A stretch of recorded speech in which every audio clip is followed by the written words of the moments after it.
Gopal Bhatt Goswami lived in the association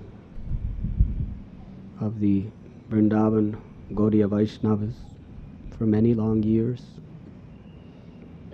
He assisted in the writings of Hari Bhakti Vilas, Krishna Karnamrita, commentary, and so many others. He wrote introductions to the Sandarbhas by Jiva Goswami. In this way, he was always assisting the devotees. And through his disciples, one of his disciples, Rajman Singh, who was a general under Akbar, he ordered him to build the beautiful temple of Govindaji for Rupa Goswami's deity.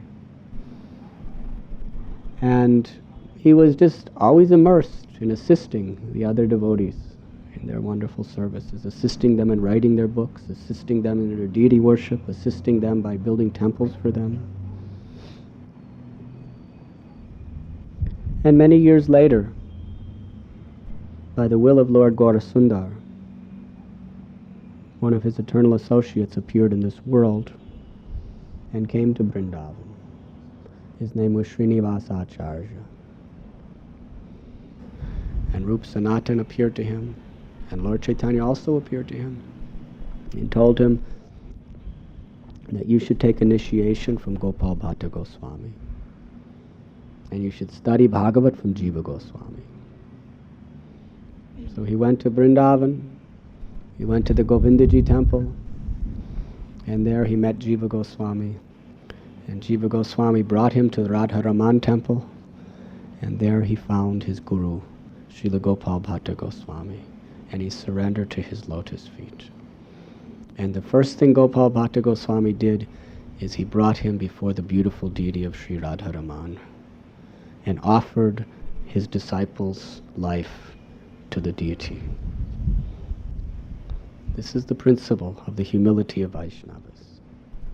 Even the greatest acharyas, they never think that this is my disciple, because nothing is ours. The Vaishnavas, whatever they do, is on behalf of Krishna. And the great acharyas like Gopal Bhatt Goswami, his only ambition was simply to offer the body, mind, words, and life of his followers at the lotus feet of Sri Radha Raman. The Guru is the transparent via medium. Our devotion never stops at Guru. He is simply taking our worship and giving it all to the lotus feet of Shyam Sundar and Sri Radharani through disciplic succession.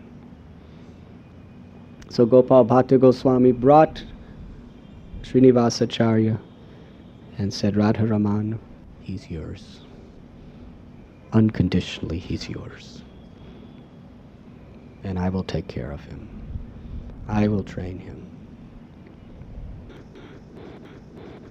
So they set an auspicious date, and the initiation took place. And then Gopal Bhatt Goswami told Srinivas Acharya that under my order, you should study all of the literatures of Rupa and Sanatan from Jiva Goswami. Such was the love amongst Vaishnavas. No competitive spirit of this is mine and that is yours. But everything was Krishna's. Everything was Mahaprabhu's. And we are all simply working together for the satisfaction of Mahaprabhu. So Gopal Bhatt Goswami entrusted his disciple, his foremost disciple, to Jiva Goswami. And Srinivas Acharya, along with Shyamananda Prabhu and Narottam Das Thakur Mahashoy, they all studied together, and they all became best of friends, the most intimate friends and associates. In fact, there was no question, my guru, your guru. Because their gurus loved each other, the disciples loved each other. It is natural. They were all serving the mission of Lord Gauranga. And then Gopal Bhatt Goswami ordered Srinivas Acharya, along with Jiva Goswami, that they should leave Vrindavan and distribute the literatures of the Vaishnavas all over Bengal. And from there they would spread throughout the world. So it was this disciple of Gopal Bhatt Goswami that first reprinted and distributed the Gaudiya Vaishnava literatures, especially Sri Chaitanya Charitamrita by Krishnadas Kaviraj. So try to understand how beautiful these relationships were. Srinivas Acharya was disciple of Gopal Bhatt Goswami. Narottam Das Thakur was disciple of Lokanath Goswami. They were classmates and best friends in the school of Jiva Goswami. And the best friend of Narottam was a disciple of his best friend classmate, Srinivas Acharya, who was a disciple of Gopal Bhatt Goswami. And in many of the songs of Narottam, he sings about his loving friendship with Ramchandra. So these Vaishnava exchanges, when they are actually based on the real principle of keeping Sri Chaitanya Mahaprabhu in the center, they transcend all sectarian boundaries. Because our hearts become one in spreading the mission of Lord Chaitanya, which is to propagate the congregational chanting of the holy names of Radha and Krishna. Hare Krishna, Hare Krishna, Krishna Krishna, Hare Hare, Hare Ram, Ram Ram, Hare Hare. Gopal Bhatt Goswami, although he was such a deeply learned scholar, and he literally did have so many of the most qualified disciples. One of his disciples was Gopinath Pujari. And this Gopinath Pujari, he was such a wonderful devotee. He surrendered his life and soul to Gopal Bhatta. And he was in the renounced order. He had no desire for marriage or offspring. He simply wanted to serve Radha Raman and serve his Guru Maharaj unconditionally.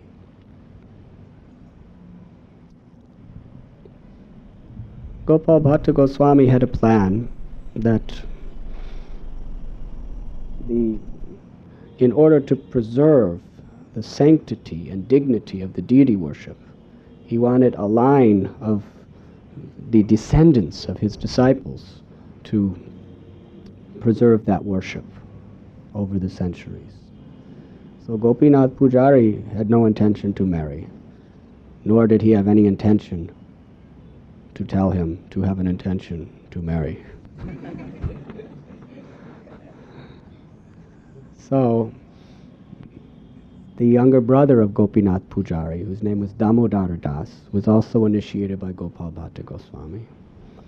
And to this very day, the descendants of Damodar Das do all the puja for Radha Raman.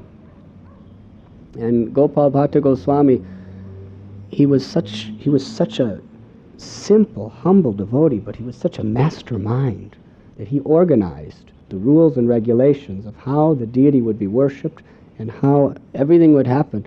To this day, over 450 years after he's departed from this world, Radha Raman has never missed an offering. And of all the precious, precious jewels and gold and everything that's been offered to that deity by great kings over the centuries, not a single thing has ever been lost. The pujaris, in order to get in to the storage where the jewelry and the crowns are, 3 keys from 3 different families, because Damodar had his children, and then I think Damodar had 2 children, and half the worship went to his children, half went to the other, and then the other had 5 children, the other had 3 children, and this way it's all divided up. Now there's hundreds and hundreds of children who are worshiping the deities. But 3 different families, each have keys, and they to get in, and there's a person who's appointed. Anyone who goes in has to write down exactly what jewel they're going to take. That person checks that it's on the deity, and it has to be brought back. Very good system.